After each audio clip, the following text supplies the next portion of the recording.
Ibinahagi po ng dating Energy Chief Jericho Ikot Pitilla na malaki ang posibilidad na hindi po bumagsak sa dating 61 pesos per liter ang presyo ng langis. In-interview ito si Secretary Ikot, Pero yun naman sabi niya, sa pantaha, guguluhin pa tayo ni Ikot, nagpasya na natin yung balita na yan. Parang nawawalan ako ng pag-asa, Kasi sabi niya, hindi na bababayan. Kahit ano pa mangyari.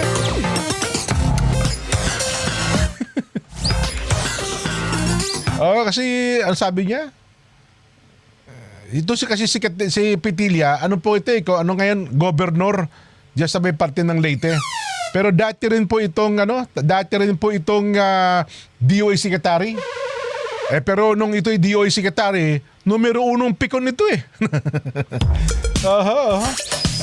yun naman ay kanya sa pantaha, igalang natin. Para sa kanya daw, hindi na babalik sa 61 pesos per liter. Okay? Ako naman naniniwala, bababa. Anong batayan mo dyan? Sabi niya, anong batayan mo? Basta. Gusto ko bumaba. Anong